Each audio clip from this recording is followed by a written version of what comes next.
Hello dears, എല്ലാവർക്കും പത്രമാറ്റ് പുത്തൻ promo വിശേഷങ്ങളിലേക്ക് സ്വാഗതം. ഇപ്പൊ നമ്മുടെ പത്രമാറ്റിന്റെ റേറ്റിംഗിനൊക്കെ ഒത്തന്നെ ഇങ്ങനെ ഉയർന്നുകൊണ്ടിരിക്കുകയാണല്ലേ. ഒരു രക്ഷയില്ലാത്തൊരു കുതിപ്പായി പോയി അല്ലെ. നമ്മുടെ ഇൻസ്റ്റാഗ്രാമിലായാലും ശരി, നമ്മുടെ യൂട്യൂബിലായാലും ശരി, ആ ഒരു എന്താ റേറ്റിംഗിന്റെ വ്യത്യാസം, ആ ഒരു എന്താ പറയാ, വ്യൂസിന്റെയും ആ ഒരു ലൈക്സിന്റെയും ഒക്കെ വ്യത്യാസം നമുക്ക് നേരിട്ട് ശരിക്കും അറിയാൻ പറ്റുന്നുണ്ട് കേട്ടോ. വേറെ ഒന്നല്ല, നമ്മുടെ ആദർശം നയനയും വീണ്ടും ആ ഒരു ഹണിമൂണിന് പോകുകയാണ്. അതും ആരയക്കുന്നു? നമ്മുടെ ദേവയാനി, നമ്മുടെ സ്വന്തം ദേവയാനി അല്ലെ.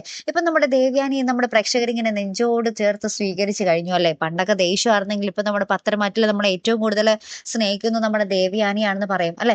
ദേവയാനി തന്നെ നമ്മുടെ ആദർശിന്റെ അടുത്ത് പറയുവാണ്, നീ അവളെ നീ സങ്കടപ്പെടുത്തിയൊന്നും വേണ്ട, അന്ന് നീ മുടങ്ങിപ്പോയ യാത്രയുണ്ടല്ലോ നിങ്ങളുടെ ഹണിമൂൺ, അത് നിങ്ങൾ പൊയ്ക്കോ എന്ന് പറഞ്ഞ് നമ്മുടെ ദേവയാനി തന്നെ അവരുന്തിത്തള്ളി ആ ഒരു ഹണിമൂണിന് വിടുകയും പിന്നീട് അവർ ഒന്നാവുന്ന നിമിഷങ്ങളും തന്നെയാണ് കൂട്ടുകാരെ നമ്മുടെ പത്രമാറ്റില് ഇനി നമുക്ക് കാണുവാൻ സാധിക്കുന്നത് കേട്ടോ. അപ്പൊ എന്തായാലും ഒരു അടിപൊളി എപ്പിസോഡുകളായിരിക്കട്ടെ. ഇനി വൈകാതെ തന്നെ നമ്മുടെ നയനയ്ക്ക് വിശേഷം ഉണ്ടാവും. അവിടെ ഒരു പേരക്കുട്ടി വരും. ആ ഒരു പേരക്കുട്ടിയെ കളിപ്പിക്കുന്ന അനന്തപുരി തറവാട്ടുകാര്. അപ്പൊ എന്തായാലും ഒരു അടിപൊളി എപ്പിസോഡുകളായിരിക്കും, ഒരു രക്ഷയില്ല അല്ലെ. അപ്പൊ എന്തായാലും കാത്തിരുന്ന് തന്നെ കാണാം കേട്ടോ. അപ്പൊ ഇതുപോലെ പ്രൊമോ റിവ്യൂസിനും എപ്പിസോഡ് റിവ്യൂസിനും ഒക്കെ നിങ്ങൾ മറക്കാതെ ചാനൽ സബ്സ്ക്രൈബ് ചെയ്യുക. അടുത്തൊരു വീഡിയോയുമായി വരുന്നത് വരയ്ക്കും ഗുഡ് ബൈ.